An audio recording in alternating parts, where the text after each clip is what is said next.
Pomembno je, da si v življenju postavimo visoke cilje. Še pomembnejša pa je pot, kako jih dosežemo.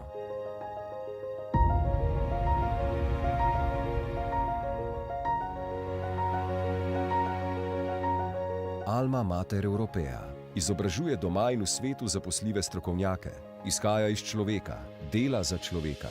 Zato so tudi njihovi študijski programi v službi ljudi, pod akademskim in institucionalnim pokroviteljstvom Evropske akademije znanosti in umetnosti.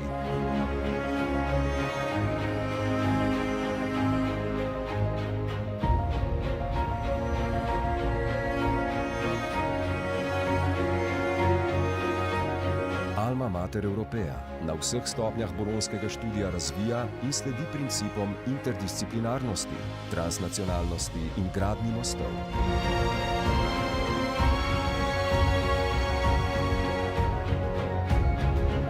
Mi smo zelo zadovoljni, jaz upam tudi, da je Alma Mater zadovoljna z nami. Mislim, da je to predvsem pomembno. Mi smo ponosni na to, da smo z odločbo Ministrstva za zdravje učni zavod za številne profile izobraževanja.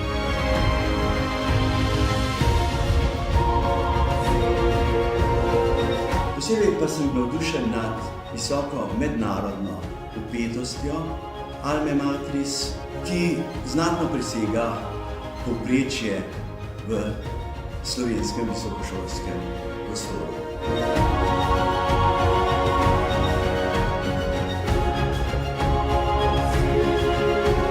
Izhajamo iz človeka, delamo za človeka in torej v službi ljudi.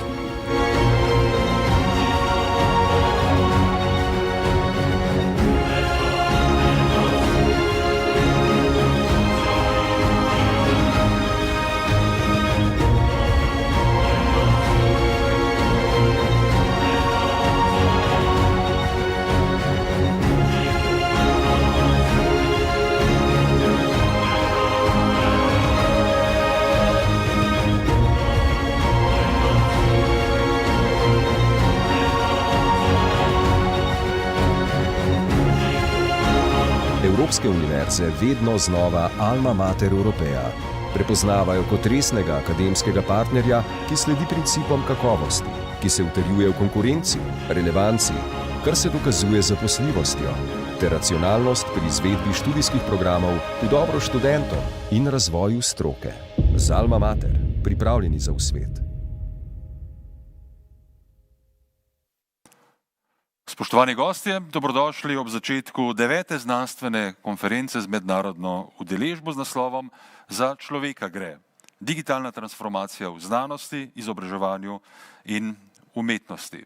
Gre za velik mednarodni dogodek, ki ga bodo lahko spremljali na vseh celinah, zato je delovni jezik tega dogodka angleščina, zato vas v Sloveniji prosimo za razumevanje. Now I'll switch to English, which is the working language of the event. So welcome at the 9th International Science Conference with the title All About People 2021, Digital Transformation in Science, Education and Arts. It is organized by Alma Mater Europaea, European Center Maribor, and the European Academy of Sciences and Arts under the patronage of the President of the Republic of Slovenia, Mr. Borut Pahor. And our first speaker is the host, President of Alma Mater Europaea, European Center Maribor, Professor Dr. Ludvik Toplak.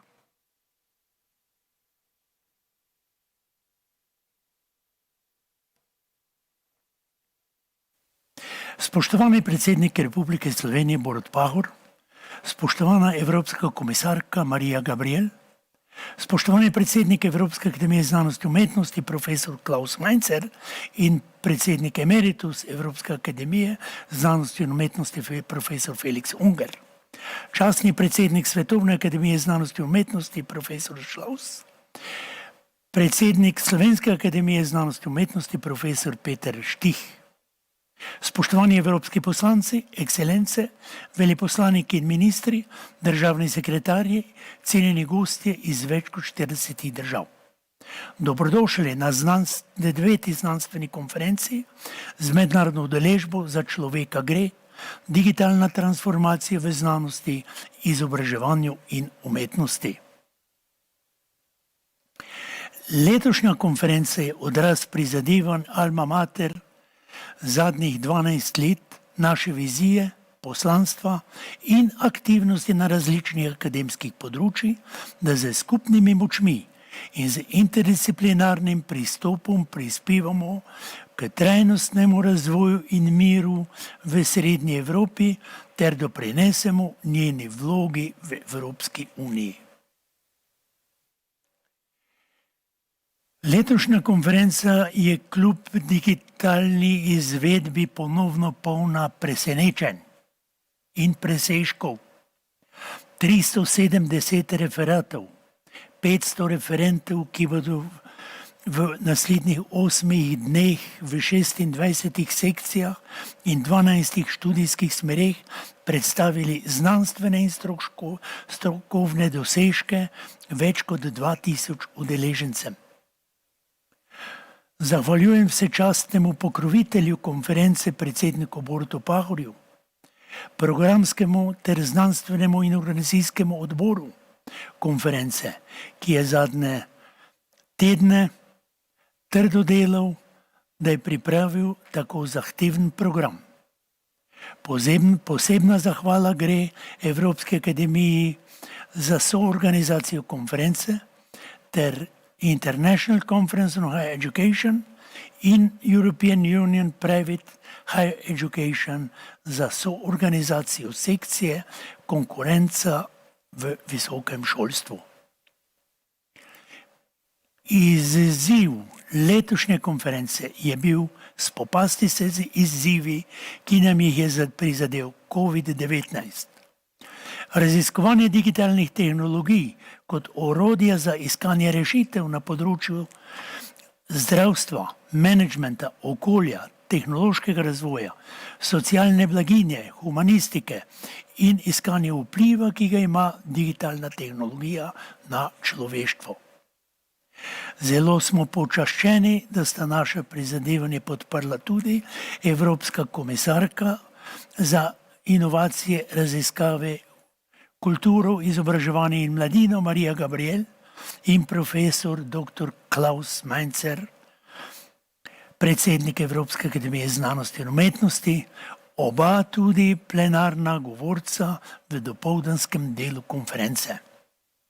V večernem plenarnem zasedanju bomo gostili enega najreprezentativnejših ekonomskih strokovnjakov in finančnih mislecev na svetu, profesor Jeffreya Saxa, vizionarja na področju trajnostnega razvoja v obdobju digitalne tranzicije. Letošnja konferenca v svoj program vključuje vsa področja delovanja Alma Mater Europaea. V sklopu sekcije digitalne tehnologije in umetna inteligenca bodo predstavljene evropske strategije za pametne vasi in digitalno transformacijo. Že danes se nam bosta predstavila dr. Emma Stokes, predsednica Svetovne zveze fizioterapevtov in profesor dr. Peter Lichtenberg, predsednik Gerontološkega združenja Amerike.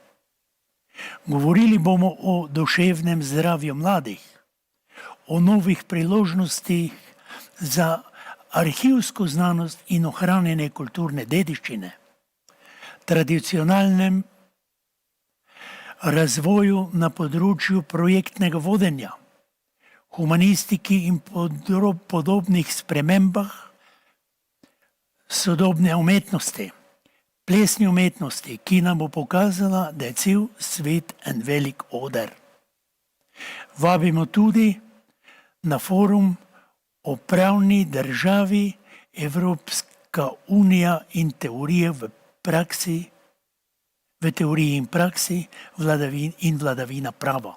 Na področju izobraževanja se nam bosta pridružila tudi direktor Slovenske agencije za kakovost v visokem šolstvu dr. France Demšar in direktor Agencije za raziskovanje profesor Robert Repnik.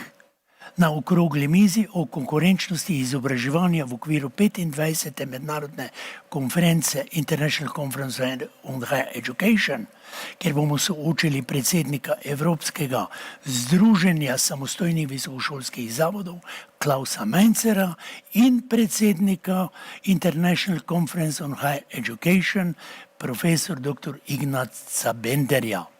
Spoštovani gostje, v imenu Alma Mater Europaea se vam najlepše zahvaljujemo za vaše sodelovanje, vaše prispevke in konstruktivne debate v naslednjih 8 dneh. Hvala. Thank you very much, Professor Toplak. As I said, the conference is held under the auspices of the President of the Republic of Slovenia, Mr. Borut Pahor, who sent us this pre-recorded message. Spoštovane gospe in gospodje, veseli me, da vas lahko ponovno nagovorim na vaši tradicionalni znanstveni konferenci. Če kdaj, je prav letos naziv konference več kot aktualen. Nedvomno je preteklo leto, ki je bilo obarvano za zdravstveno krizo, jasen dokaz, da moramo biti osredotočeni na človeka. Izkušnja pandemije je v središče našega vsakdana postavila človeško življenje. V središče je postavila družbo in njeno delovanje, njeno zmožnost prilagajanja, njen razvoj in tudi njeno sočutje. Pandemija je prinesla nesluteno pospešitev digitalizacije ter razvoj novih tehnologij in inovativnih načinov njihove uporabe na vseh področjih človekovega življenja. Pred leti sem na vaši konferenci dejal, da če bomo priče miru in stabilnosti, potem bomo tudi priče neverjetnemu razvoju tehnologije. Takrat sem skupaj z vami razmišljal, da bo zlasti čisto človeška znanstvena potreba vodila k temu, da bomo imeli izjemno specializacijo znanosti. Vendar, da bo na drugi strani potrebno imeti zelo široko osebnost z vsemi referenci nekoga, ki je vse to sposoben razumeti in dati v kontekst sodobnega sveta. V pičlih 3 letih od te naše razprave se je v nekaj mesecih, v letu dni, zaradi nove koronavirusne bolezni zgodila izjemna preobrazba. Digitalizacija tako ni več izbira. Digitalizacija je nuja.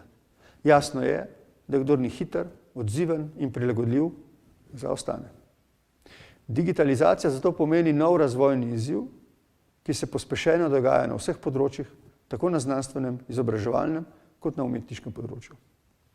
Epidemija je dala dodaten pospešek najsodobnejšim znanstvenim, umetniškim in tehnološkim projektom, ki so v preteklosti burili domišljijo. Danes pa postajajo del vsakdana in odpirajo nove teme za razmislek o človekovi vpetosti v digitalno realnost. Za napredek človeštva sta znanost in tehnologija nenadomestljivi. V tem pogledu morata biti, kot to določa 59. člen naše ustave, v državi zagotovljena svoboda znanstvenega in umetniškega ustvarjanja. Le-ta pa posledično prinaša avtonomnost univerzitetnega okolja in vseh raziskovalnih institucij. Samo avtonomna univerza je lahko prostor znanstvenega udejstvovanja, kritične družbene razprave in intelektualnega razvoja. Zaradi svojih posebnosti mora univerzitetno okolje spodbujati uporni duh, kritično mišljenje in znanstveno svobodo. Družba, predvsem pa politika, morata ob upoštevanju tradicije akademske avtonomije ceniti, ohranjati in krepiti samostojno in neodvisno znanstveno in pedagoško delo ter raziskovalno odličnost. Avtonomnost hkrati pomeni odgovornost za preudarno in kakovostno delovanje, pa tudi za kritičen odnos do lastnega dela in do dogajanja v družbi, človeških skupnosti in naravi. Neodvisnost znanstvenih institucij prinaša verodostojnost in zaupanje v dosežke znanosti. In zato se močno zavzemam. K temu dodajam, da izkušnja COVID-19 kaže na to, da je enako pomembna tudi naša pristna človečnost. Pri digitalni transformaciji posameznih področij družbe je tako treba najti neko pravo ravnotežje med tehnološkim in družbenim razvojem. Spremembe, ki se dogajajo, je treba razumeti in jih soustvarjati v prid družbe. To pa je odvisno od posameznika in skupnosti. Odvisno je od vseh nas. Osebno menim, da se je potrebno osredotočiti na pozitivne vidike, ki jih prinašajo novosti digitalnega. Treba se je predati novim izzivom in priložnostim, iskati rešitve, dobre prakse. Seveda, ob tem pa biti pozoren tudi na nevarnosti in slabosti, ki jih digitalno prinaša. Prav čas negotovosti je pokazal, da znanstveniki in strokovnjaki delujete z znanjem, odgovornostjo in tudi s tenkočutnostjo do sočloveka in skupnosti. Osebno sem prepričan, da bosta na koncu vseh koncev za zmago nad virusom zaslužni znanost in človečnost. Nenazadnje sta bili za sorazmerno uspešen odziv na pandemijo pomembni prav znanost in znanje. Predvsem znanje, ki je bilo ustvarjeno že prej, ko še nismo vedeli, kaj nas čaka. Epidemija tako kaže na pomen osnovnega znanja in na nujnost temeljnih raziskav. Se nas le-te usposobijo za srečanje z neznanjem. Kot primer lahko navedemo prav neverjetno hiter razvoj cepiva za COVID-19. Običajna pot razvoja, ki traja več let, se je v primeru cepiv proti COVID-u nepredstavljivo pospešila zaradi preteklih znanj in raziskav, kot tudi seveda zanosa in zlasti potreb sodobne družbe. Slovenija na področju transformacije digitalne družbe in gospodarstva trenutno sodi v skupino srednje uspešnih držav v Evropski uniji, kar ni dovolj visok cilj.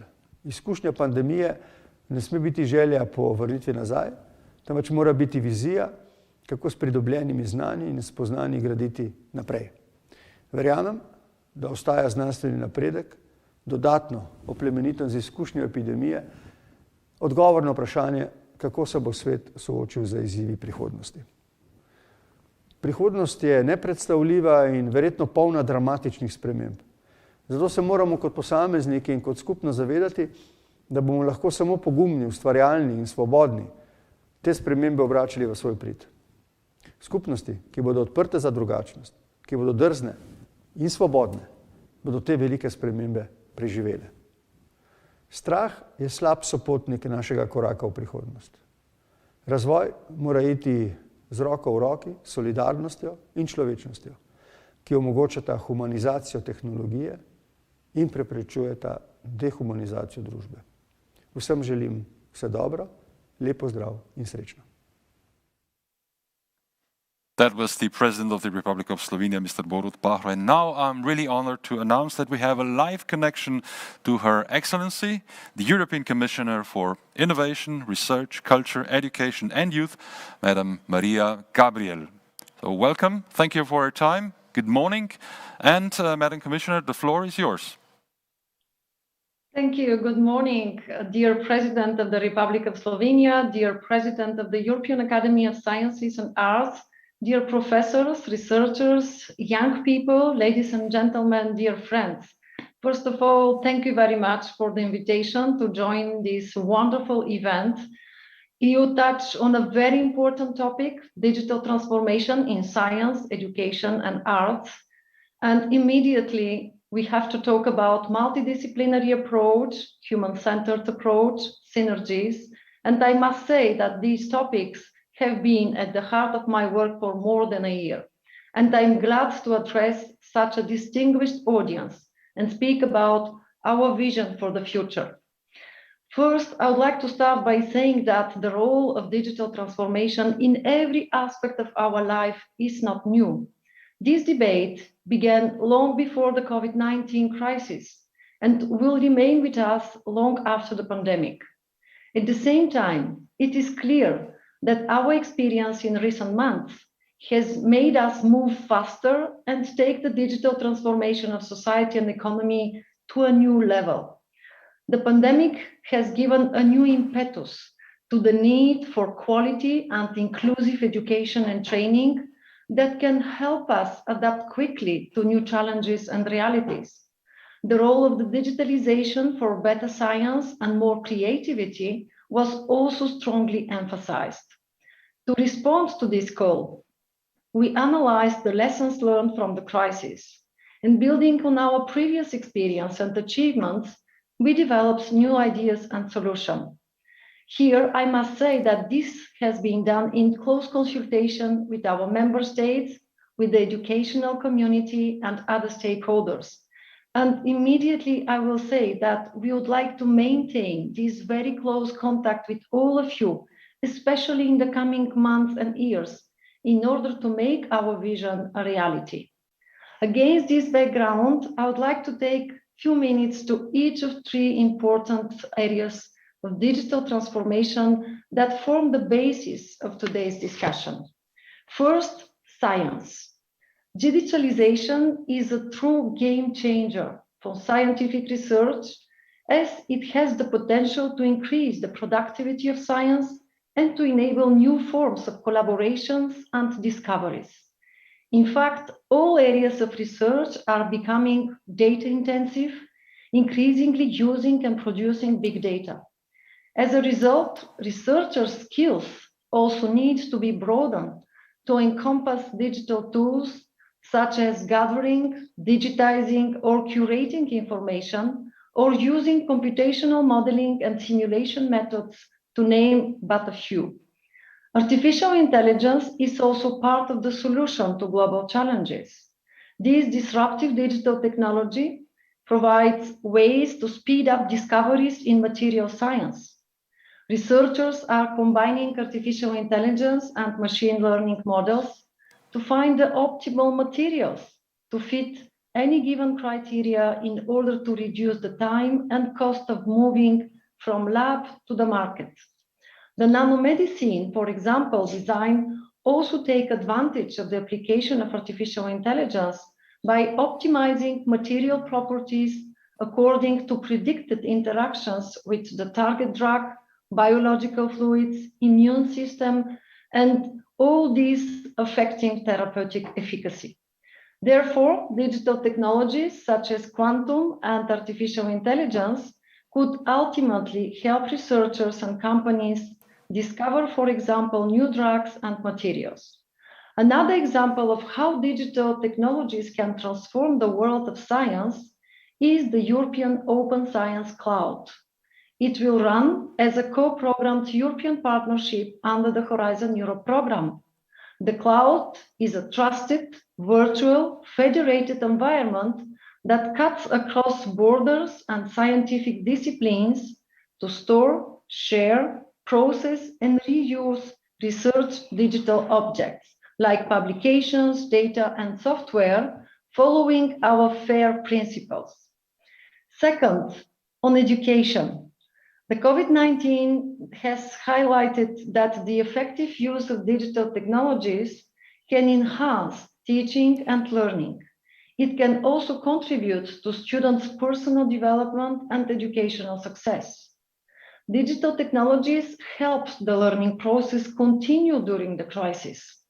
However, the crisis has made a number of shortcomings in digital education more visible and urgent to solve. It has become clear that we need sustainable and inclusive solutions for all, including disadvantaged learners, now and in the long term. It is important to increase investment in connectivity, equipment, digital skills and competencies, teacher training, quality content, digital pedagogies, just to name a few. And the new Digital Education Action Plan responds to this call and offers an ambitious set of actions for the future. These actions range from launching a strategic dialogue on the enabling factors for successful digital education to stimulating the development of digital capacity. Let me give you just a few examples. Firstly, over the last few months, we have better understood the importance of deeper cooperation in digital education at European level. In this regard, we'll set up a European Digital Education Hub, which will create a network of national advisory services on digital education. Secondly, deeper cooperation is also essential for higher education institutions. It can help them a lot in preparing to use digital tools for learning and teaching. And as we move into the recovery phase, I encourage all higher education institutions to build on the good examples of the European Universities Alliances that will continue to innovate and make progress in building inter-university campuses.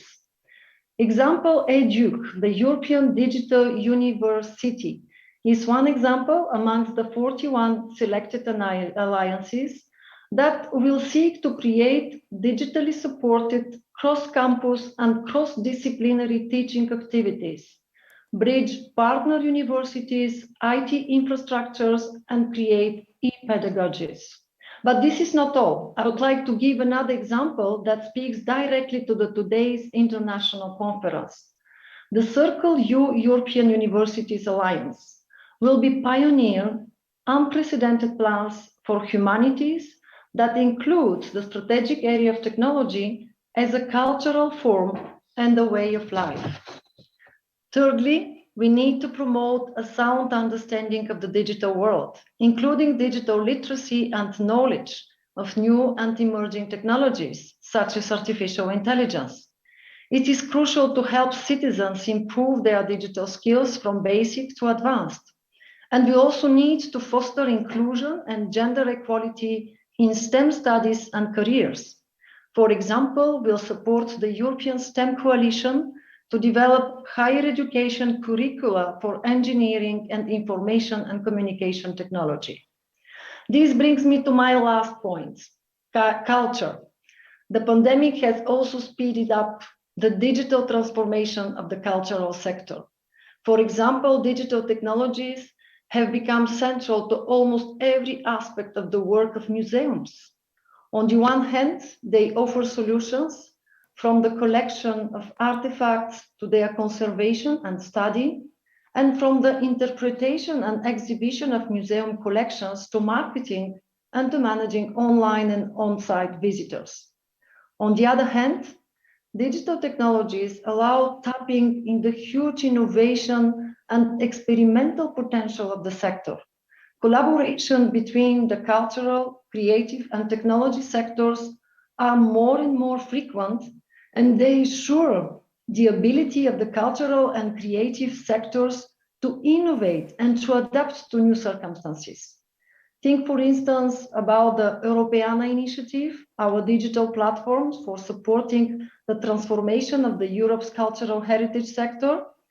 Think about our newest elements that I would like to share here with you. First, we have a new Creative Europe program, this time with a dedicated budget of more than 2.54 billion euros, 60% of increase in comparison with the previous program. On top of the financial increase, the program will see some novelties with the use of new technologies to ensure the full exploitation of the digital transformation, especially through the media strand and the promotion of innovative approaches to content creation, access, distribution, and promotion across cultural and creative sectors through the creative innovation labs of the cross-sectoral strand. Second, for the first time, under our new Horizon Europe program, a specific cluster dedicated to culture, creativity, and cultural heritage will focus on the innovative potential and competitiveness of the sector. We need your ideas here because that's something new, but we need to show the potential and the concrete examples that will help us to build these synergies between research, innovation, and culture, and education, of course. And finally, with the European Institute of Innovation and Technology, we'll create a new KEYNOTE, Innovation and Knowledge Community on cultural and creative sectors. They will look at how to strengthen the ecosystem, because it's very good that we have tools, we have instruments, we have budgets, but we need to build ecosystems in all our member states, in all our regions. And for me, what is important is to continue to work in order to connect the various institutional and individual players, facilitating access to finance, retraining, upskilling from all the representatives in these areas. So, ladies and gentlemen, my team and I, we are determined to continue on this path for the benefit of our citizens and societies, we need to continue to work together to strengthen quality and support the digital transformation of all areas, including science, education, and art. This will help definitely future generations to co-create knowledge, skills, and competencies for a resilient, inclusive, and sustainable society. That's what we have with our uniqueness in the field of education, science, and research. Thank you very much. So thank you very much, Madam Commissioner. That was a really valuable contribution to the conference. What we can assure you, you will get a lot of ideas from it. So thank you very much. Take care and be successful in your work. So thank you very much, Madam Commissioner. As we have heard, this conference is one of the biggest events of this kind, not only in Slovenia, but also in this part of the world. We're really happy to announce our next speaker of honor. This is Professor Dr. Felix Unger, the president of Alma Mater Europaea and Honorary President of the European Academy of Sciences and Arts based in Salzburg. Okay, we have a slight problem there with communication, so we go on. I have now the honor to announce Professor Dr. Peter Štih, the president of the Slovenian Academy of Sciences and Arts, for his opening statement. Professor Štih, can you hear us? Ja, torej, spoštovani vsi skupaj, spoštovani profesor Toplak, predsednik Alma Mater Europaea, spoštovani visoki predstavniki in gostje, spoštovani udeleženci konference. Esteemed Professor Ludvik Toplak, President of Alma Mater Europaea, esteemed high representatives and guests, dear conference participants. Please allow me to greet you on behalf of the Slovenian Academy of Sciences and Arts and to wish every success to this conference. Given the conference program I have had the opportunity to see with a number of excellent participating lecturers, there is no doubt in my mind that my wish will come true.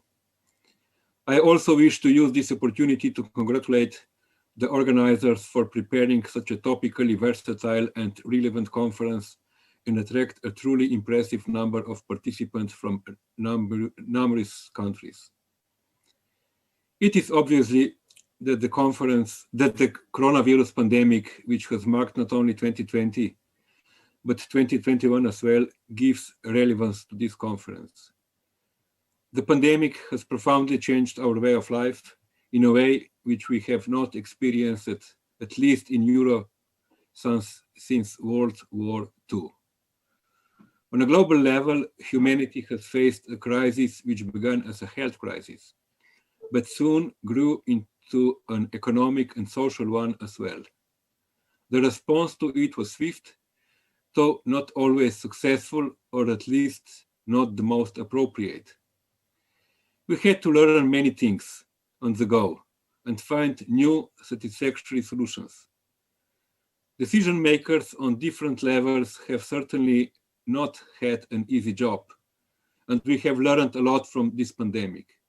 Even though the price we paid was high, it was, I would like to hope, worth paying to force us to re-evaluate not only our way of life, but also to practice more responsible behavior on a global level. An overwhelming amount of science-based empirical data and conclusions available suggest that without appropriate corrections, we are heading for a disaster. We are living in a global era in which humanity as a whole is as connected and as interdependent as never before.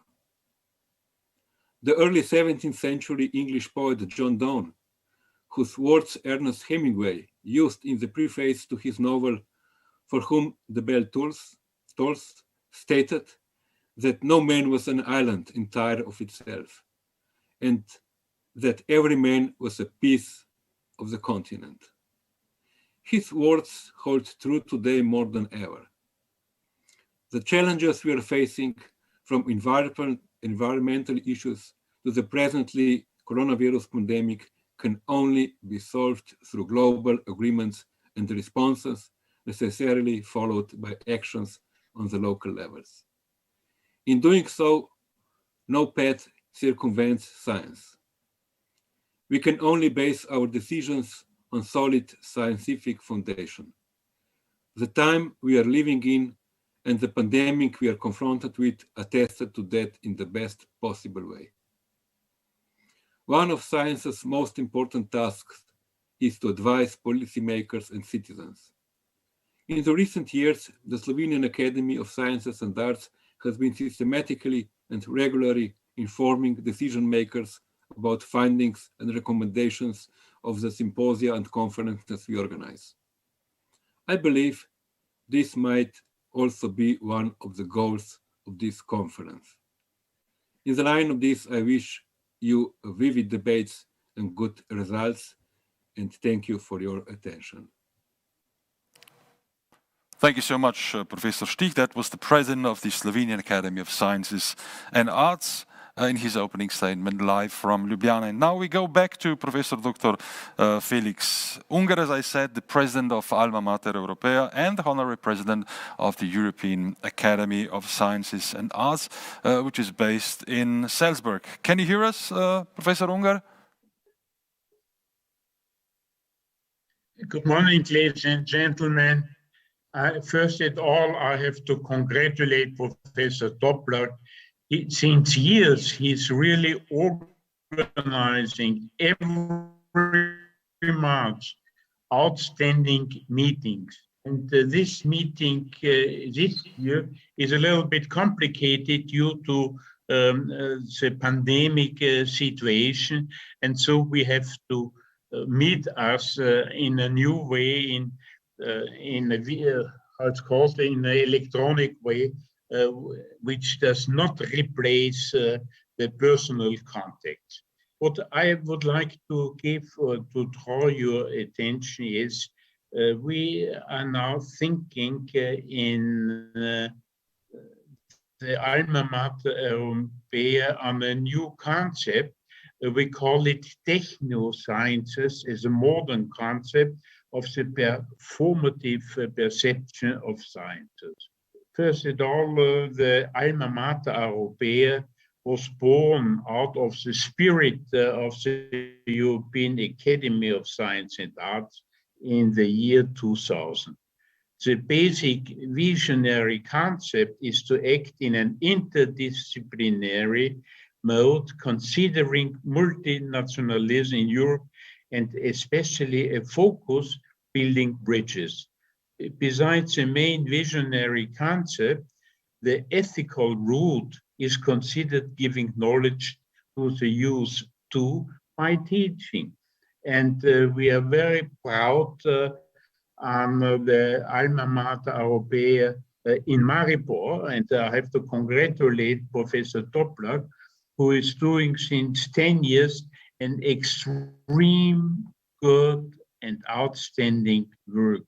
And it's always every year reflected in his meetings. A little bit to Alma Mater.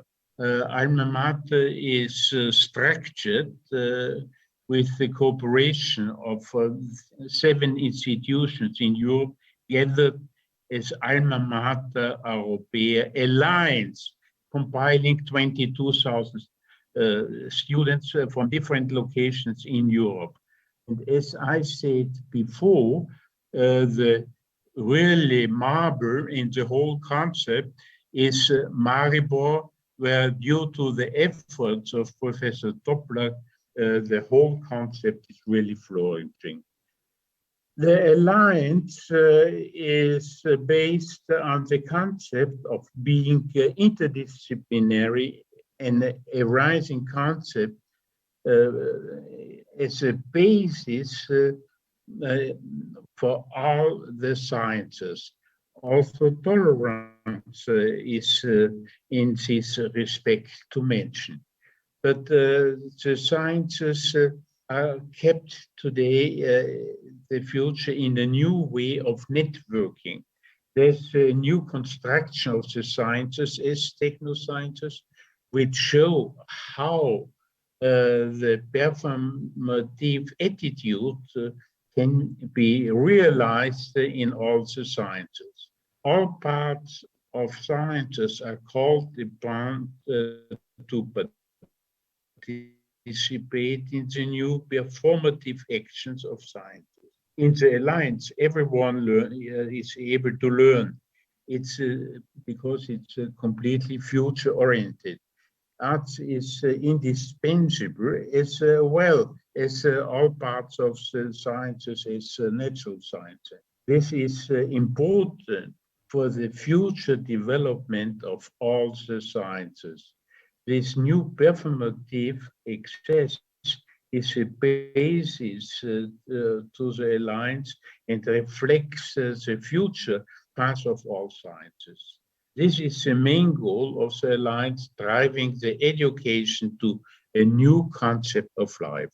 Again, technosciences gives an up-to-date way in educating by contact science.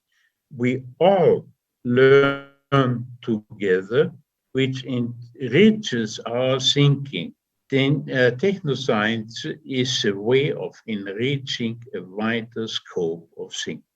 And when I'm looking on the whole title of this meeting, then it fits wonderful to the spirit of this meeting, because it's a step further and looking in a new way of the performative way of the sciences. And therefore, I have to thank again Professor Toplak and his whole team making this meeting available to us. And we all know how difficult it is to organize such a meeting. But Professor Toplak made it in the past every year in an outstanding way. And this year 21, is an exception in an unusual way. Maybe we can learn a little bit how we can change our way of communication. I have to thank all. I give my best wishes, and I wish the whole meeting a great success. Thank you very much. Vala.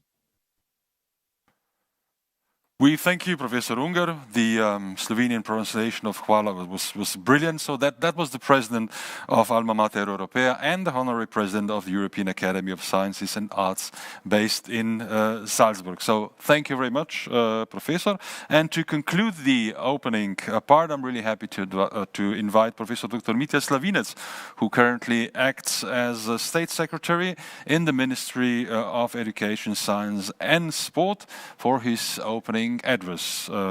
Professor Slavinec, the floor is yours.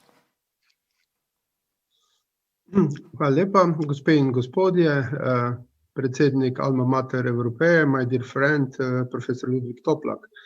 It's my great pleasure that I can welcome you in the capacity of State Secretary at the Ministry of Education, Science and Sports in this international conference all about people, digital transformation and science, education and arts.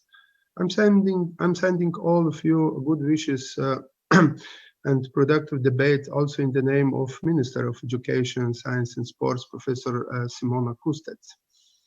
First, I want to congratulate to organizers of this excellent conference for having attracted so many distinguished speakers and guests to discuss one of the most fateful process in the human history.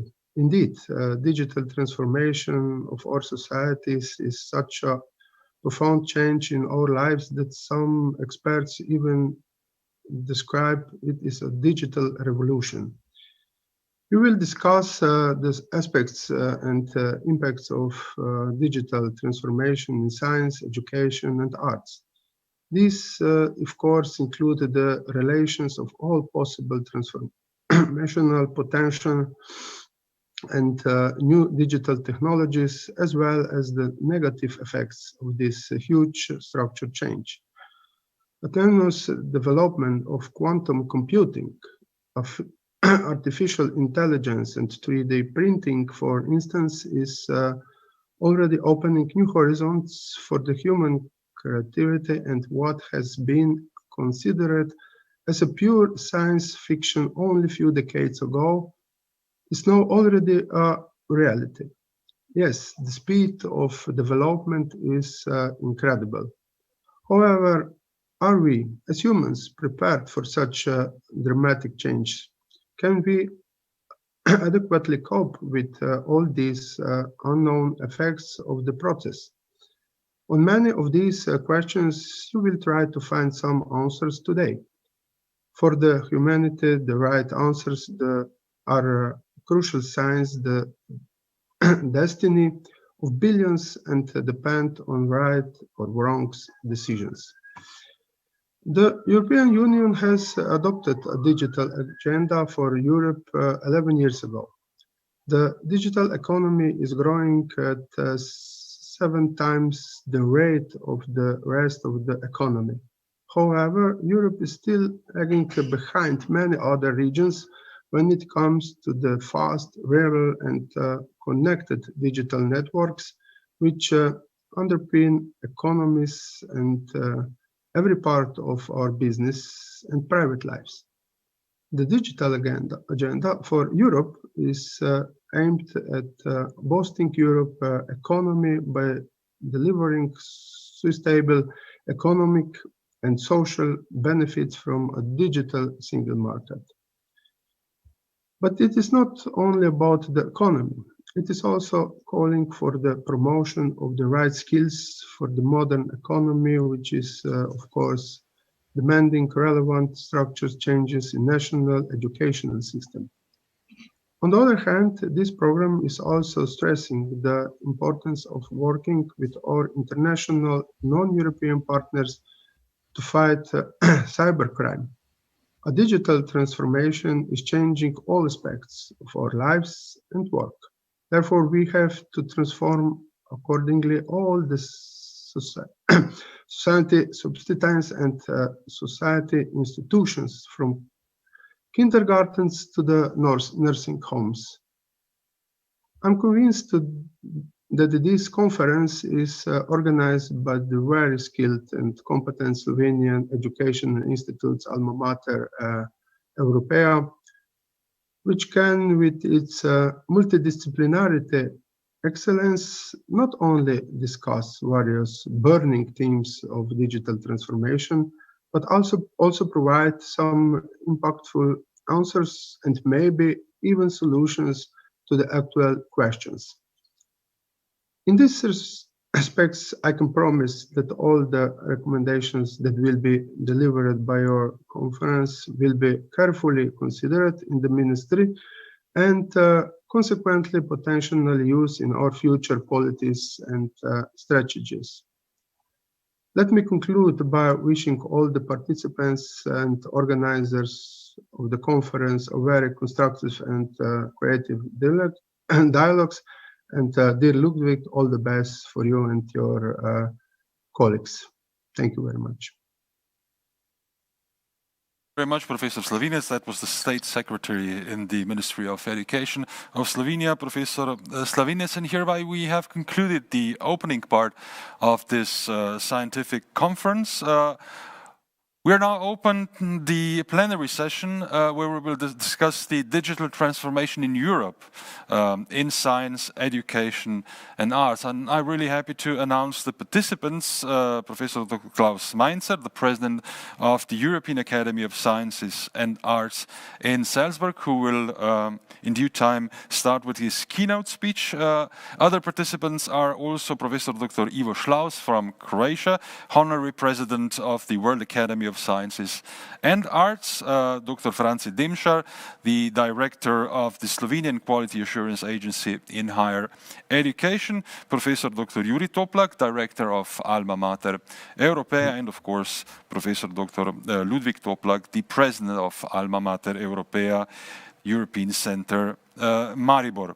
Now to Professor Dr. Klaus Mainzer, not only the President of the European Academy of Sciences and Arts, but also the longtime Chair of Philosophy and the Theory of Science at the Technical University in Munich, a prominent researcher of foundations and future perspectives of science and technology, of complexity, with a focus on complex systems, algorithms, and artificial intelligence in science and society. So the best man to open our plenary discussion on the digital transformation in Europe in science, education, and arts. Welcome, Professor Mainzer. Hopefully you can hear us and we will hear you. We see you already, so the connection is okay. So the floor is yours, or as we say, let's rock and roll. Let's rock and roll. Okay, I hope my voice is clear.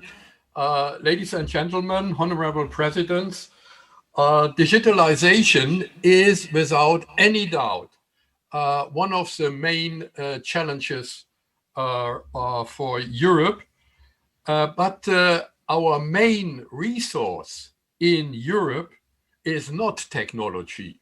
It is the intelligence and the innovation power of our people.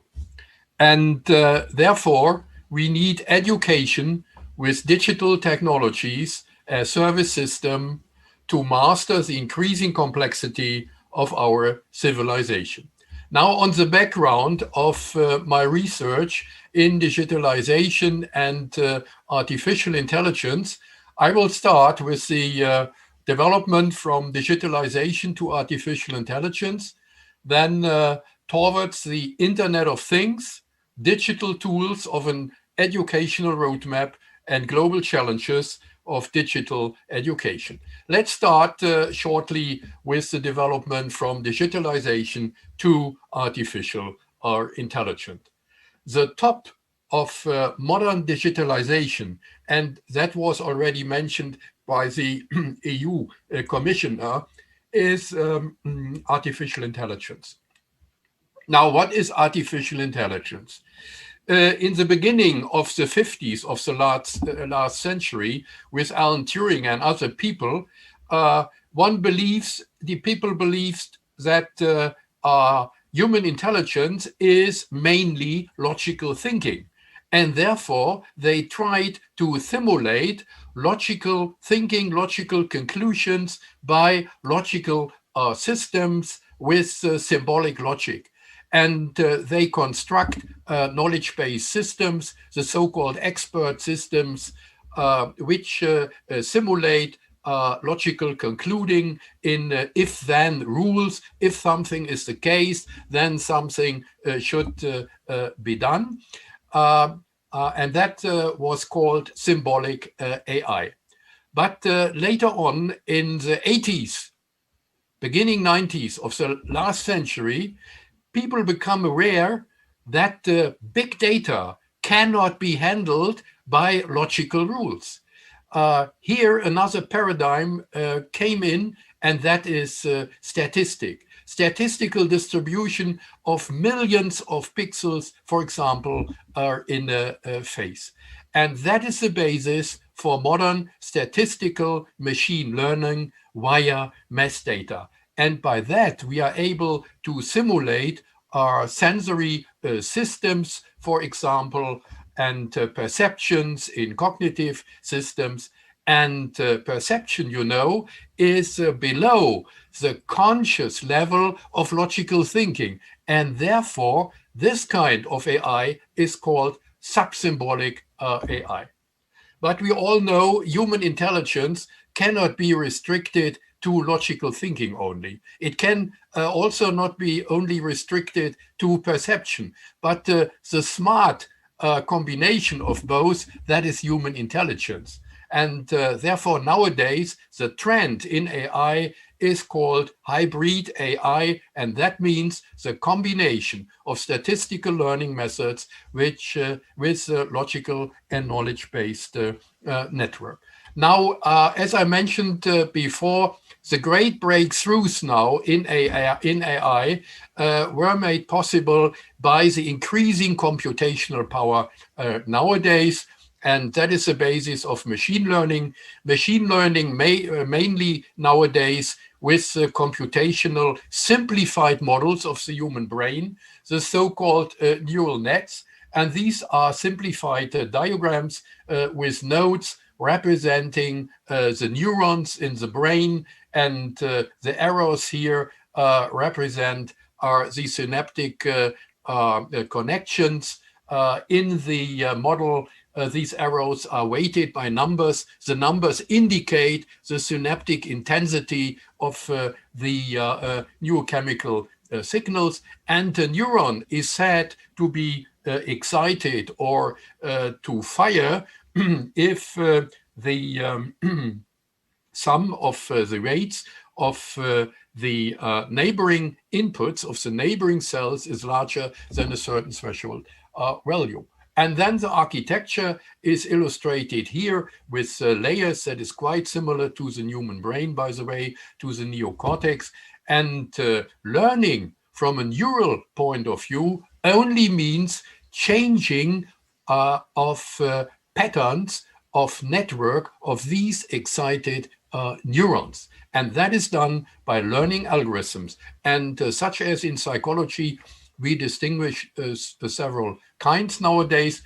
For example, supervised learning. Supervised learning means that the system is trained by a data set, for example, the pixel distribution of a face, and then the system is autonomously able to recognize the trained prototype, this face, among a huge number of other perceived faces. For example, in the case of manhunting by police, or deep learning. Deep learning only relates to the depth of a neural network. That means to the numbers of layers. For example, here in this picture, 4 layers, quite similar to the human neocortex. On the first level, only colored pixels can be distinguished. Then on the second level, the pixels are connected as corners and edges, then partial faces, and finally whole faces.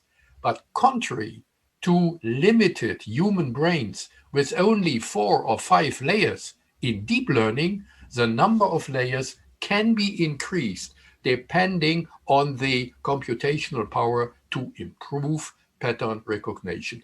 And pattern recognition, ladies and gentlemen, that is the crucial ability of modern machine learning. And that is changing science, changing scientific research nowadays dramatically.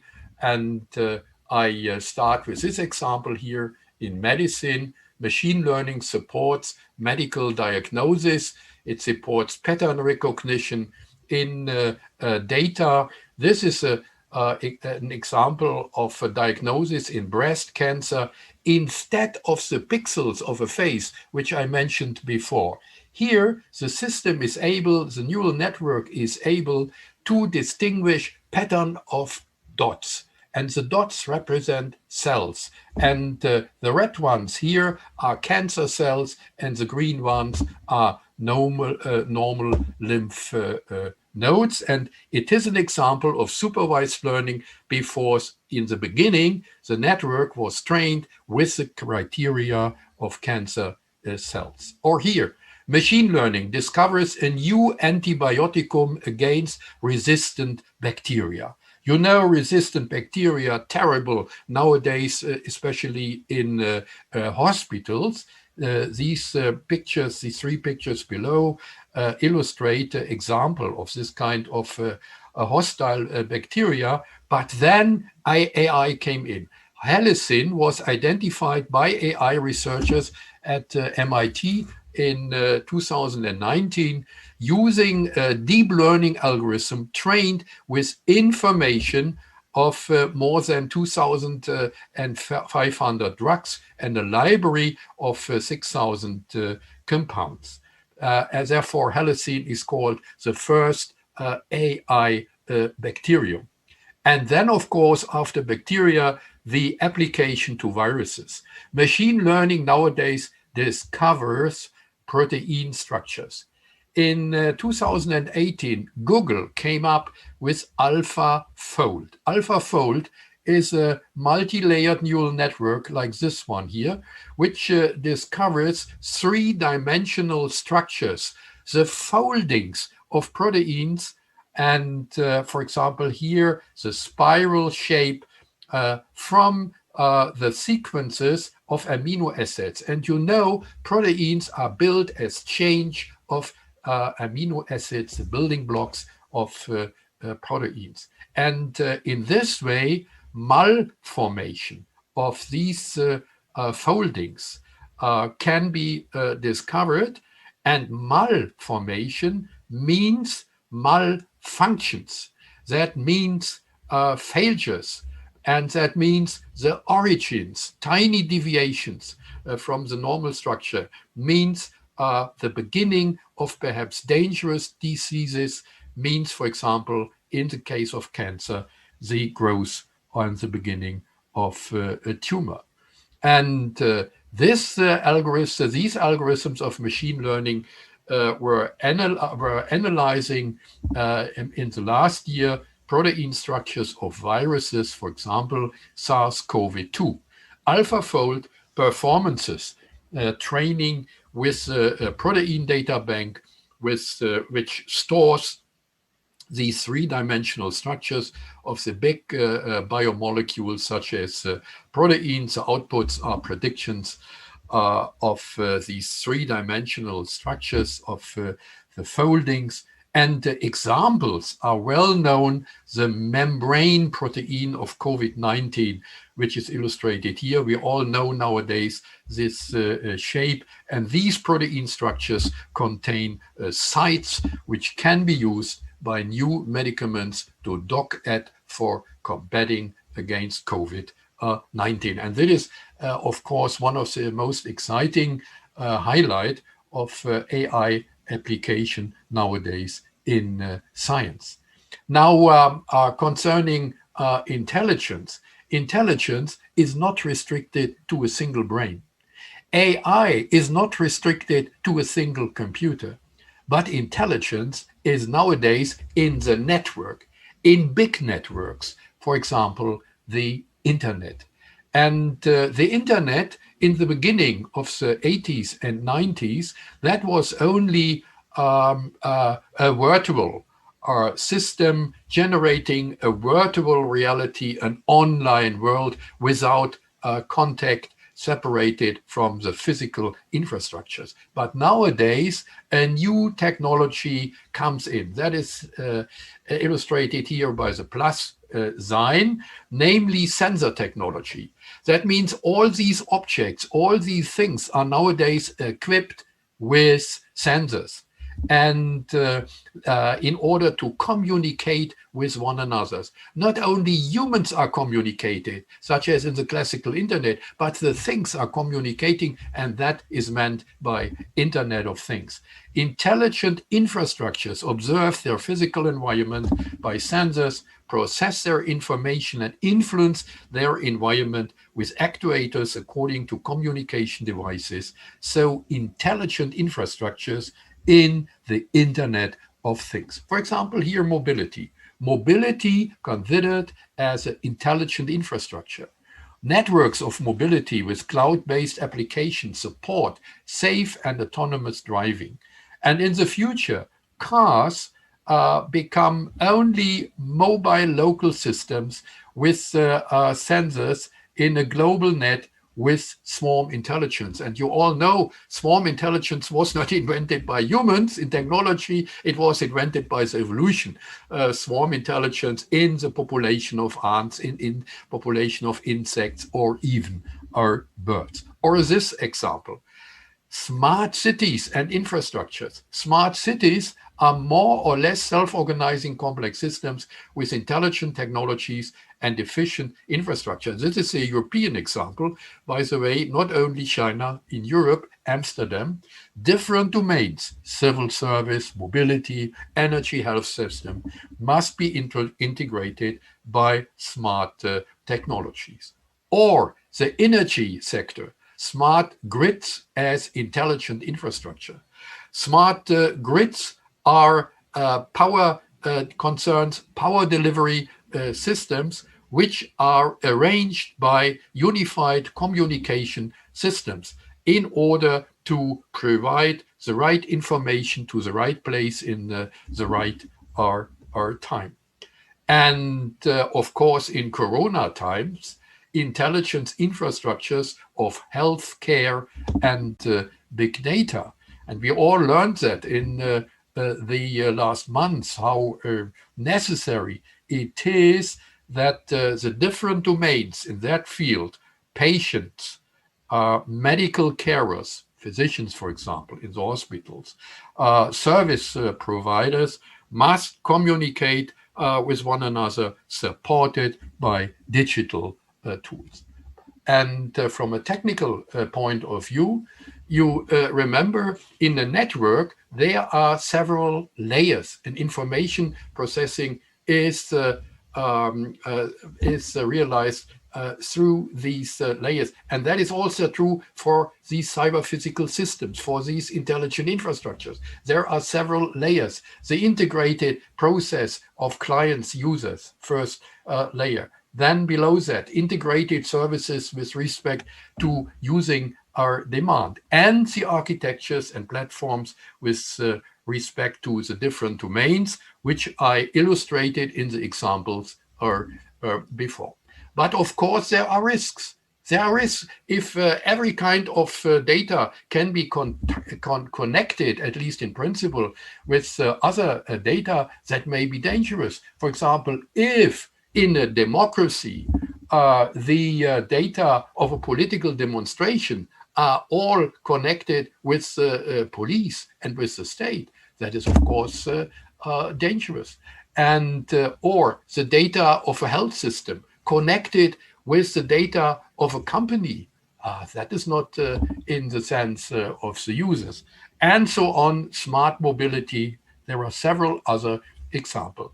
But anyway, the perspective of digitalization, especially in industry, is immense and important for Europe, because Europe has a long tradition in industrial experience. And so our chance is to connect our expertise in industry with digital tools. And that is called the intelligent infrastructure of industry. Here is a historical development from industry 1.0 to industry 4.0. The first states in the 18th, beginning of the 19th century, with the mechanical looms and the steam engine, up to electrotechnical infrastructure. And finally, the fourth industrial revolution, industry 4.0. And that means nothing else than the application of the Internet of Things to industry, not only human to human or human to machine communication, but Internet of Things, machine to machine communication in production, in trade, and so on. So the whole tendency of this development of intelligent infrastructures is up to what can be called a kind of global superbrain, which is illustrated here in this picture, with this brain spreading all over the planet Earth, with the examples which I already mentioned before: smart city, smart grid, industry 4.0, the medical networks, and even our financial networks and financial markets, and they are growing together. Now, what does that mean for our education? Education means living in an integrated world, of these intelligent infrastructures. It is not sufficient to train specialized experts in computer science or in engineering or in the natural sciences, medicine, and so on. Because all these experts need insight in the human nature. They need knowledge and abilities of the humanities, of the social sciences. So these elements must be integrated into the education and training of engineers, of computer scientists, of physicians and natural scientists, in order to generate an appropriate human-machine interface to handle the great challenges in the different domains nowadays in high-tech societies, in the domain of energy, health system, mobility, production, and logistics. And so in the end, we have to consider an educational roadmap of technology for this kind of intelligent infrastructure. And that may be an incentive here, this diagram for our discussion later on. Which skills and abilities should be considered for embedded systems of mobility, self-learning cars, and so on? Which educational challenges of AI must be considered at schools and companies? Which social and political norms are necessary for the increasing automation of the labor world, the industrial internet? Which skills and abilities should be considered for applications of intelligent infrastructures to medicine and health, machine learning and human judgment of physicians? And finally, which legal and political norms are demanded for security and trust in the age of big data? But my last remarks. We are not alone in Europe. And we are in exciting competition nowadays in the world. And one of the great competitors is, of course, the US. And Silicon Valley is, in some sense, you all know that, a symbol of this position, of this philosophy. The philosophy, the American philosophy, is AI, digitalization, and business. The philosophy of Silicon Valley combines AI, digitalization, with business and capital. Global IT and AI companies change our life and labor world dramatically. And the progress of mankind is measured from this point of view by successful business models. For example, startups. And here in this map, it is illustrating the spreading startups with centers such as in the Silicon Valley all over the world. And these are the youngsters. The youngsters, the startup boys when they were young, Bill Gates, Microsoft, and Steve Jobs for Apple. And of course, the US and Europe are not alone. There is another big competitor, and that is China. And China's philosophy is completely different. State monopolism. AI is the spearhead, not the atomic bomb. AI is the spearhead of technical, economic, military, and political challenges of the world. 2 years ago, I was invited by the Chinese Academy of Sciences, and they explained me just in the beginning their strategies until 2050.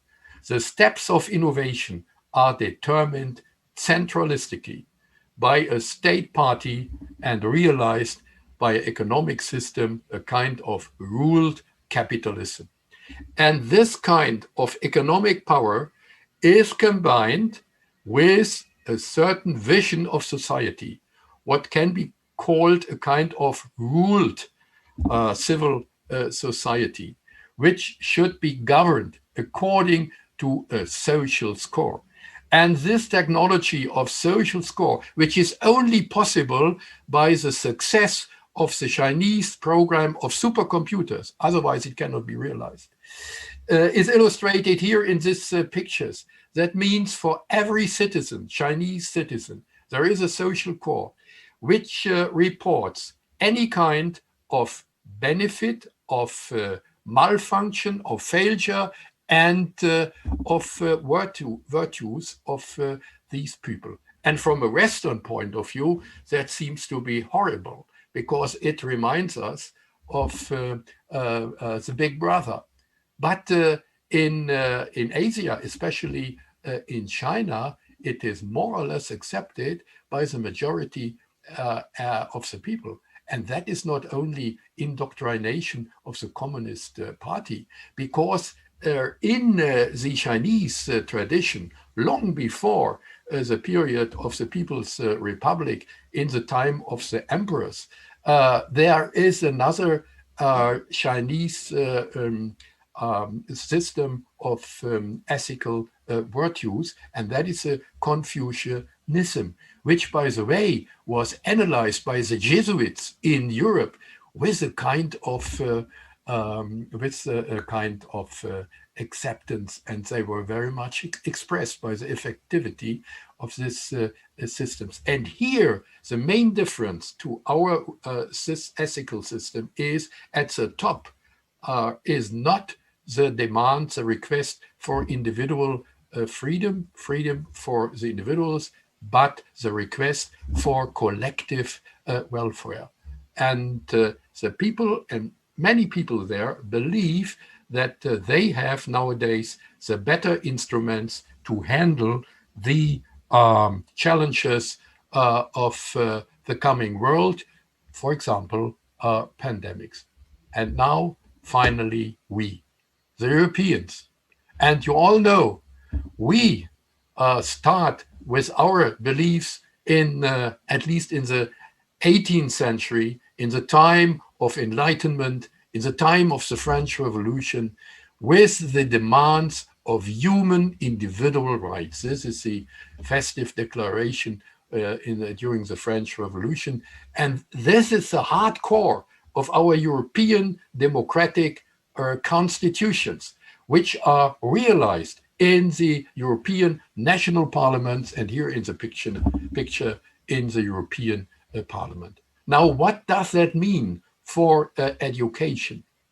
It means that training of digital skills is not sufficient in this competition, but it must be combined with our attitudes in democracy and in our humanism, in order to develop sustainable innovations for the future, which in the end will be accepted by the other intelligent people on this planet. I thank you for your attention.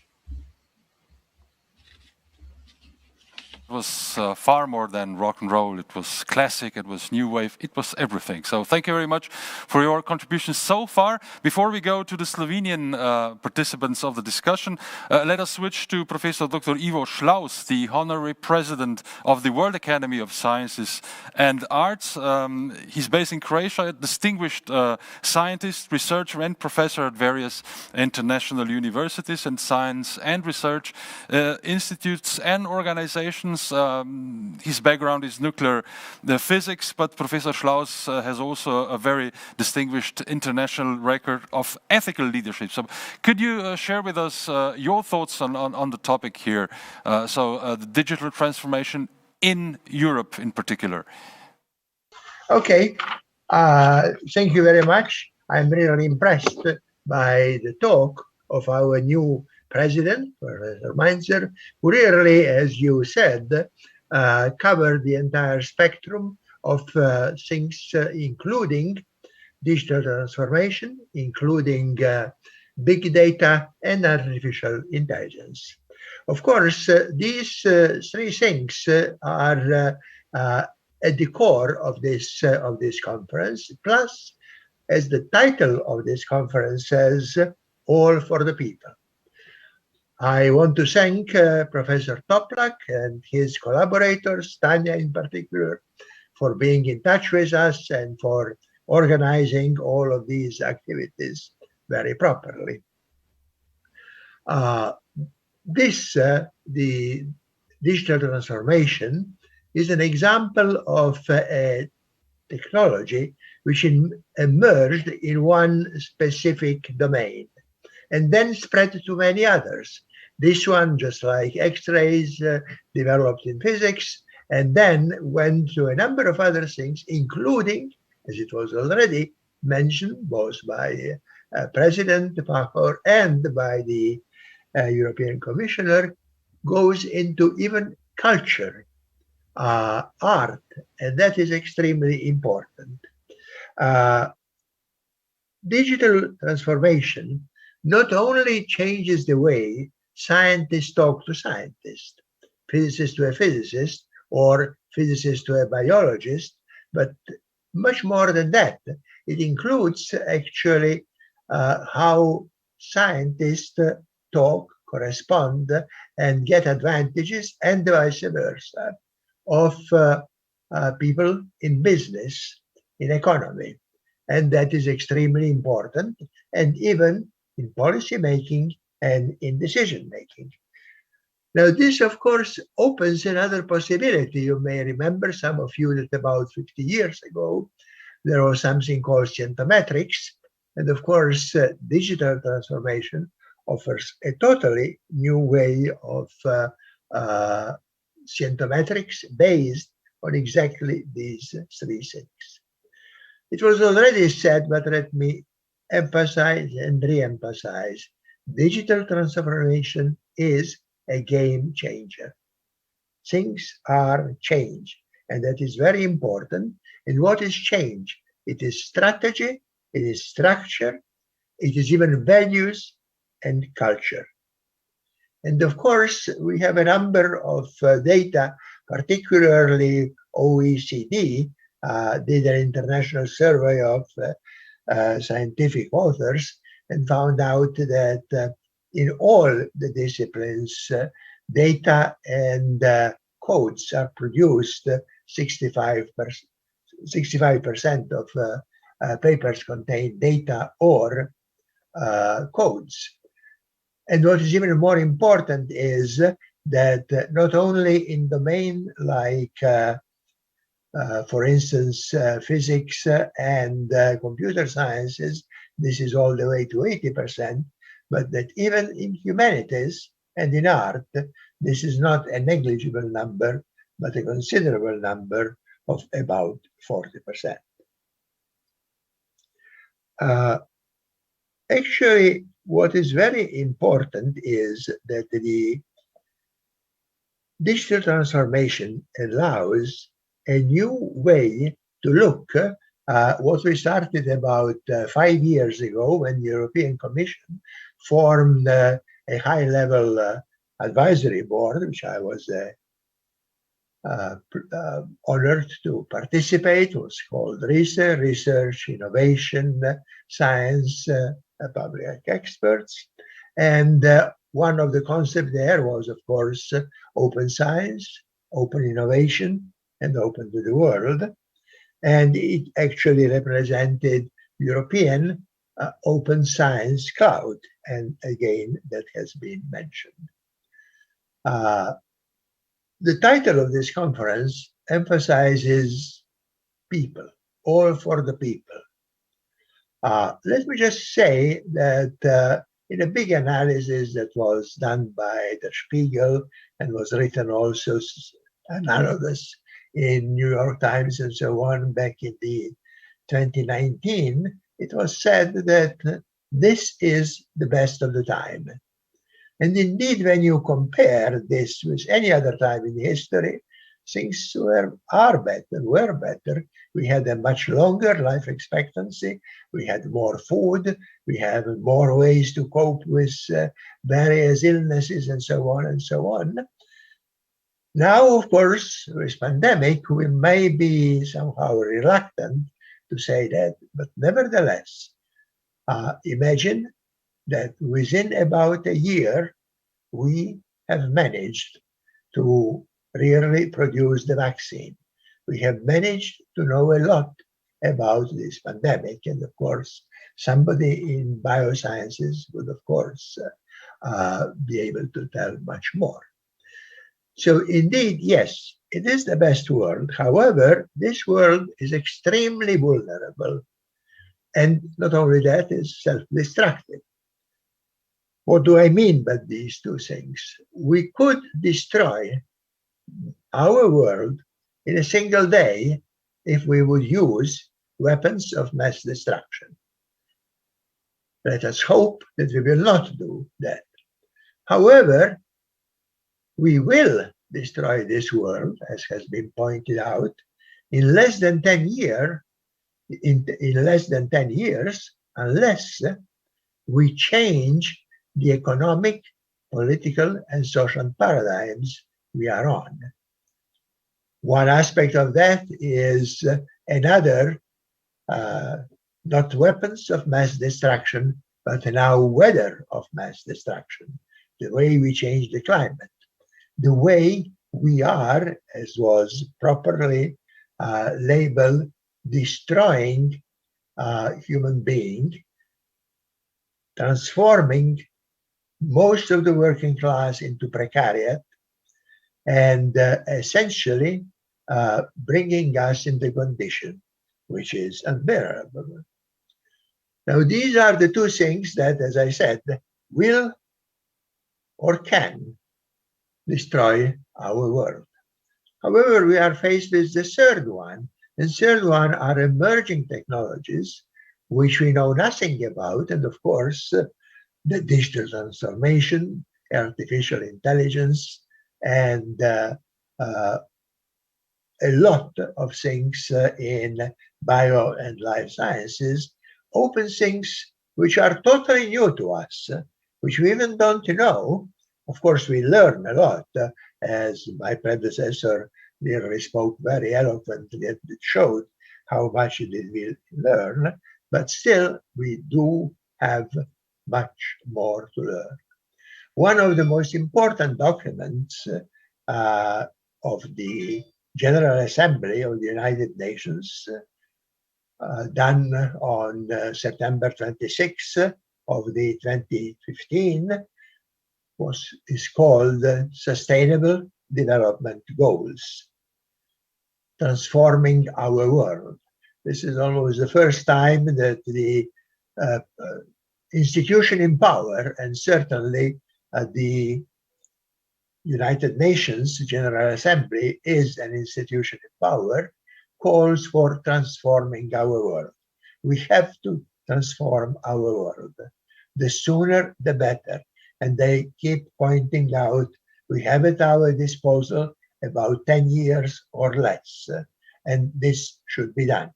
As you know, United Nations and all sovereign nation states have made a roadmap. How should we, year by year, progress in that development? The big question, of course, is, are we talking about incremental changes? And many things look like an incremental changes. We will decrease mortality rate, we will increase the food supply, and so on. Or maybe we speak, what is now said more and more, about paradigmatic changes, the changes which really deeply go in a way that we think, we behave, our values are.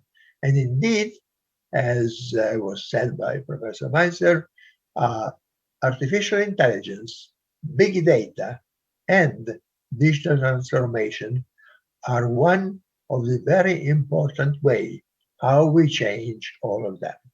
Thank you very much. Thank you so much, Professor Klaus. It's good that you mentioned sustainable development goals, because we will have one of the academic pillars joined with us tonight in the next plenary session, Professor Sachs from the Columbia University in New York. So that will be, of course, one of the highlights of this conference. We have been joined now by the two Toplaks, Professor Dr. Juri Toplak, esteemed law professor, and of course Dr. Ludvik Toplak, the president of Alma Mater Europaea European Center, Maribor. But we would like to extend this discussion also to to the questions of how actually higher education can even provide more quality. And we're joined by Dr. Franci Demšar, who is the director of the Slovenian Quality Assurance Agency in higher education. He also has a science background, used to be a scientist and researcher in physics. Now, later on, you turned into politics and diplomacy. Now you're, as I said, the director of the Slovenian Quality Assurance Agency in higher education, based in Ljubljana. Good morning, Dr. Demšar. Well, could you share with us your thoughts on how can we actually get the higher education even more when it comes to quality, fit for the huge transformation challenges we face, and Professor Mainzer and Professor Klaus have already outlined the big challenges we have in various fields. Najlepša hvala za besedo. Thank you very much. I would like to first congratulate Professor Toplak for organizing this excellent conference. When I talked to my co-workers, when I told them that I will take part in this conference, and they asked me why, I said, well, the way I see it in Slovenia, science and education landscape, I would see it like this. There are, for example, science, the first thought would be Jožef Stefan Institute. Tradition, the first thought would be Slovenian Academy of Sciences and Arts, Ljubljana University. But when I think of really good conferences, my first thought would be yearly conference of Professor Toplak. So I'm really happy that I take part in this conference. Maybe before I turn into higher education, just my general thoughts on this topic, on digitalization. When I was thinking how to put it into perspective, I found another word very similar to digitalization. It's called industrialization. And they have many things in common. For example, the cause, the beginning of both processes is science, is development of science. In the case of industrialization, this is, I would say, 400 years ago. In case of digitalization, 40 years ago, let's say. The second same thing, I would say, is the effect that those two processes had on society. It's increasing quality of life, not just GDP, but many other indicators showed this. But it's not just a white story. It has black parts as well.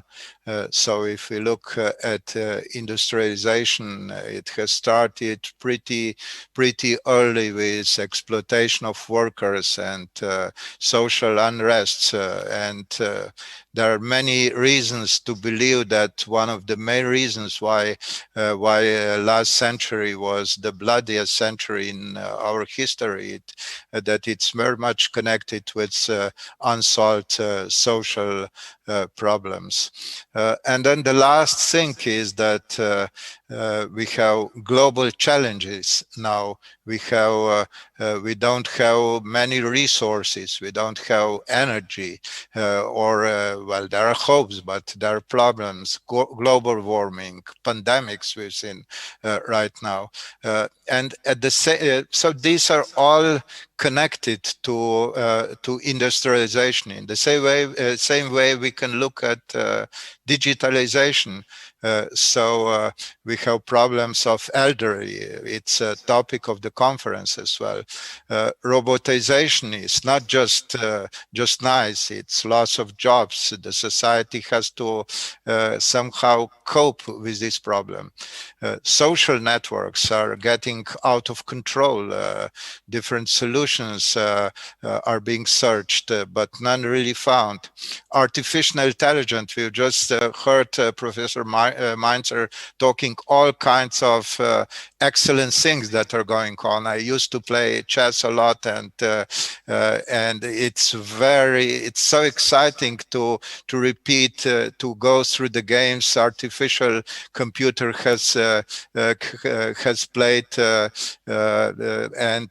won the other computer. So it's really exciting. But artificial intelligence has many black shadows which can appear in next decades. Digital divide. We had social divide in industrialization. In a way, digital divide is something very much connected. Maybe the solution is something what in Taiwan made. There is a very energetic minister for digitalization, and they've written into constitution that that broadband internet is human right. So for $15 per month, you can get access to broadband internet everywhere in Taiwan. If I now move with this short introduction to science and higher education, then for science, I would say for science, I would say maybe. Okay, good. I would say there were two main things in the development of science. One is development of printing, so the invention of printing, and the printing was very quickly connected to science, to libraries, to books, not just every book, but scientific books, scientific journals. And then the other one was internet, and internet changed everything in distributing science results. So you don't need to go to library anymore. You can get access to all, for example, in Slovenia, to all scientific journals from all over the world immediately. And this, of course, has a huge impact of quick development of science. But on the other hand, if you look at higher education, I would say that my observation is that teaching was pretty much the same a year ago as in old Greece. Professor, classroom, professor talking, students listening, okay, laboratories, maybe different interaction between students, but actually digital transformation in higher education was very rare. Of course, we know many good cases in Europe and worldwide of digital university, of digital classes, but I would say 1%. And all of a sudden, COVID changed everything immediately in a week, in few weeks, and now we have a year of this, and in this year, which passed with a lot of problems for students of different kinds, problems of access to internet, of problems of having computers, but on the other hand, a lot of learning, adapting teachers to new system, and the situation right now is such that for sure we can say that digitalization jumped into education, not just higher education, and changed it forever. When we listened to Commissioner, she mentioned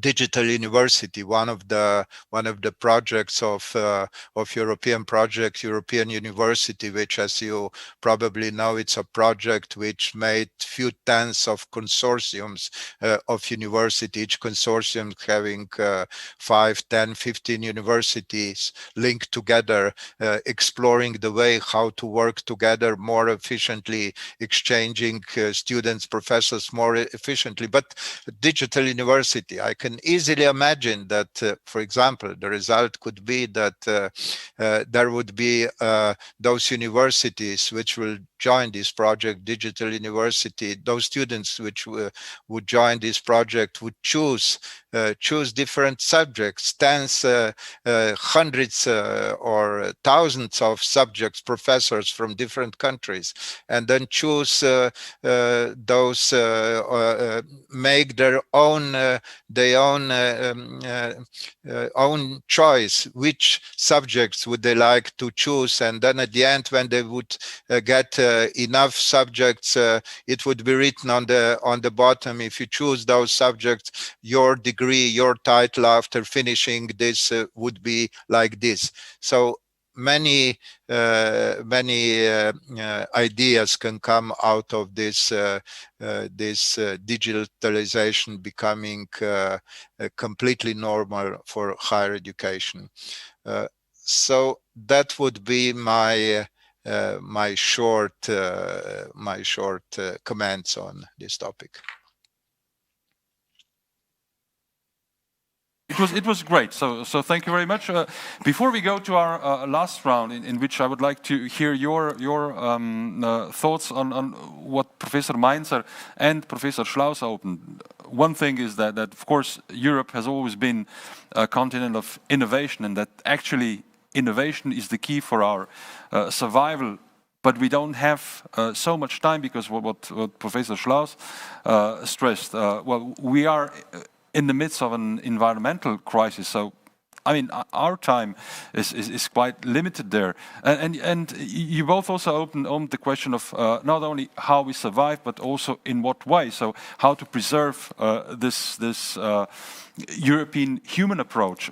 I will now challenge Professor Juri Toplak, a professor of constitutional law at the University of Maribor, among others, and a great advocate of human rights. Well, how can we actually respond to this situation we are now in when it comes to human rights? Because as the title of this conference says, it's all about people. So we just have to not only preserve human rights, but also improve them in order to be successful in this world, to survive.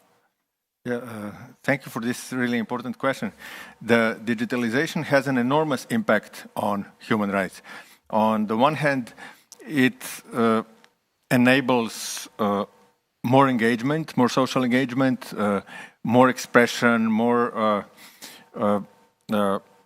assembly. It is much easier to express ourselves and to communicate and to reach faster and easier and more people than ever before. But on the other hand, it brings the danger of the concentration of power in the hands of only a handful of technological giants. Mm-hmm. And that endangers our democracy and human rights, because a small group of people that runs these technological giants can become more powerful than countries, may change how we think, how we vote, and therefore these giants may run governments and societies and the world. And the pandemic has just accelerated this process. But do you see a way out of it? Well, now it is going into a direction where our engagement and our interaction has moved online to private platforms. And it is the disputes that happen there, they are platform disputes, and these platforms have even started dispute resolution procedures. So their own private courts, and the public courts are losing their strength. So we really have to rethink. We have to rethink how, in which direction this is going, and how to organize the world that a few platforms or a few owners would not completely run the world. When you go and Google something, the results are not there randomly. They are there as a result of some algorithm that somebody made. And if a platform wants that some candidate or some political party or positive or negative views about anybody or any views about any concept will be on the top or will be somewhere low or will not even be there. As a result of this, somebody may win or lose elections. So how to set rules, I don't know, and it may even be too late already. Well, hopefully not, but there should, of course, be a very big European effort in it, because the tech giants you mentioned, no of these tech giants is based actually in Europe. They're based in the United States, or if we add Alibaba, they're based in China. But let us conclude with another round of, let's say, how do you see the solution? Because Professor Mainzer, I'm going back to you. You told us, well, innovation is key, and Europeans as such are the ones who actually need to innovate. So they need to be educated. They need to improve our model of how a society should look like. What do you, as a prominent scholar, see? I mean, Europe has always been a continent of change, but some observers perhaps think, well, Europe is too traditional because it has such a long history, and nowadays actually this transformation is so fast that it actually occurs somehow better or more effective in societies which have tradition, but not in this complex way like Europe, which also reflects our, let's say, political systems and of course the composition of the European Union itself. So how do you see this, let's say, European future when it comes to these global challenges, Professor Mainzer? Yeah. You are quite right. And I started with a remark, our future is actually not technology. Our future and the main resource in Europe is the intelligence and the innovation power of our people. And that means education. And during my academic life, I was very concretely engaged in changing the conditions of education in the sense of innovation and entrepreneurship. And that is an aspect we can actually learn from the US. I think that is quite clear. They are great and they were very successful with this way. But the combination of technology and capital, and in the end business and deals, is not sufficient. In the long run, we need sustainable innovation. Sustainable innovation does not only include the aspects which I mentioned before, but also the consideration of the ecological challenge nowadays. Because digitalization, and I did not mention that in my talk, and the other colleagues also did not mention it. It is connected with another big challenge of this planet, and that is energy. Digitalization means energy, enormous energy. Highlight in that direction is, for example, Bitcoin. You know that. It is unbelievable how many energy is necessary to realize in the long run the perspective of a digital currency, things like that. So energy means ecological challenge. We all know that. We need cheap energy, and the cheap energy is, in Germany at least, the dangerous energy. And so we need a combination of both. Sustainable technology, that must be the perspective. And in the long run, if Europe is successful to combine the ecological aspects, the social aspects, usability of the users in technology, the economic welfare, with the technical innovation power, then we are in the end the winner, because capital alone and effectivity alone, that is the Chinese perspective, is not sufficient. I believe that in the end, all humans on this planet are more or less, the intelligence is distributed equally elsewhere in the world. And if there are intelligent people, they will realize that only this kind of sustainable technology, with the integration of these aspects, social aspects, ecological aspects, economic aspects, and technical aspects, will be in the end the winner.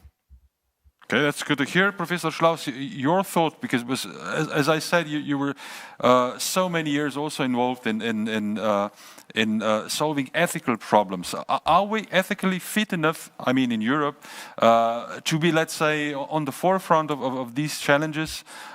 Because we know them so well, we know them perhaps better than on other continents, because we have so much experience. Actually, 2 world wars started in Europe, and of course 2 big calamities, fascism and the Bolshevism, started also in Europe. So we could actually list a whole series of things which show that as far as ethics is concerned, we have quite to worry. On the other hand, of course, most of the ethical thoughts from old Greece and so on did develop in Europe, and there I am extremely optimistic, and I think I fully agree with Professor Mainzer. I think the most important thing for humankind is humanity, all of us, not just human-centered, but humanity-centered.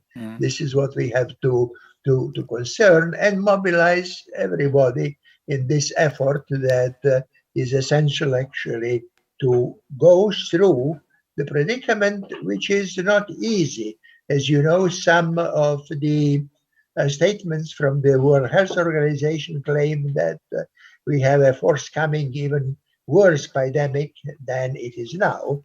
And there is no doubt that there are a number of things which are an extreme challenge. But I think, and I am optimistic there, that humankind can successfully face them and successfully prevail over all of these problems. So thank you very much. We already have 2 optimists, which is very good. I pass on to Dr. Demšar. When it comes to higher education, especially in Europe and specifically in Slovenia, how is your perspective on the future challenges we are facing already now? Are we ready to meet them regarding present infrastructure and of course the present approach? Because this is the approach itself is also or should be a part of transformation. Maybe a few words what accreditation agencies are doing all over the Europe. They are part of Bologna process, and the main idea of Bologna process is that there is a Bologna area, European higher education area, and that there could be unity in this area. The first main thing which was done was that the same laws were passed all over the higher education area, which means we have first degree, second degree, third degree, so that it's all comparable. The second important thing is that there is money which enables transfer of professors, of students. Erasmus Plus is very good European project for doing this. But the third very important one is that those institutions which can exchange professors, students, have certain degrees of quality, and for this reason accreditation agencies were formed all over the Europe, and actually also accreditation agencies are accredited that they can do this work. And what they look for is organization, it's research, it's students, teaching, of course, infrastructure, and they accredit, they evaluate institutions regularly. And now, when the pandemic is, what is the role of accreditation institutions? Is of course looking at the quality. Is the quality preserved? Even though if there is academics, it's not about form of teaching, how you teach online or on in classroom, it's about quality. So it actually, this will bring challenge to accreditation agencies all over Europe, and of course to Slovenia as well, to really notice, to really see what's important and not what's not so important. And of course, everywhere in higher education there were problems. There were problems, especially with the region, with the fields where you have to do something practical, something in the laboratory, something with patients, and kind of unfortunately the epidemic is not strong all the time. So there are then time lapses where these activities can be done. Our agency has written different recommendations how to do this, like other agencies. So, I presume you're optimistic too, because when it comes to human learning, we're quite inclined to learn from our mistakes, also historic mistakes mentioned by Professor Klaus. Sometimes it's only a matter of time when we actually learn enough. But going on with Professor Juri Toplak and the human rights, they evolved very much during last decades, because when everything started after World War II, it was quite basic. But now we have a variety of human rights, or how we define them. Do you see perhaps a need for a new definition of human rights in general for the time of transformation, for the time of let's say, where we actually need to address all the challenges Professor Mainzer told us about? Well, there is a paradigm shift in how we see human rights, how we understand them. Paradigm shift is a term introduced by Thomas Kuhn. It means radical, huge change in how we understand something in science. And we do, over the last two or 3 years, we have started to look very differently at at least some human rights. Mm-hmm. For example, freedom of expression, which is a foundation for most of the other human rights. Mm-hmm. Without the freedom of expression, we cannot engage in democracy. We cannot realize other human rights. We are looking at this right, this freedom, very differently than we did just maybe a decade ago. We for more than 2 centuries we believed, give me liberty or give me death. But now we do not focus on the person expressing themselves, or a person realizing their human rights. We are looking at the victim. We are looking at those who are addressees, or who may feel hurt by expression. So there is a huge change going on over the past few years, and in combination with the digitalization, at least some scholars fear that the constitutions and the human rights listed there will just fade out. They will become less and less relevant during the time. So there is a danger.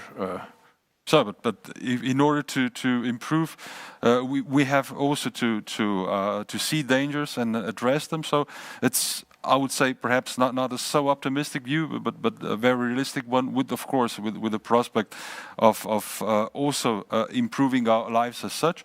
And I think it's quite appropriate, because we have run a little bit out of time, to give the last word to Professor Ludvik Toplak. What we heard today is that Europe is actually a place of transformation, a very important vehicle of transformation. It's actually up to us how we would react, what a society we would build together. Dr. Demschar also spoke of this broad European context of higher education and education as such, which is probably the best possible response to all challenges. We have last question to you. Well, do you think that we might need, because Europe as a continent is the solution for everything, and has the solution to all challenges, that actually we need more, let's say, European universities in our field? What is your view on that? Yeah, thank you very much.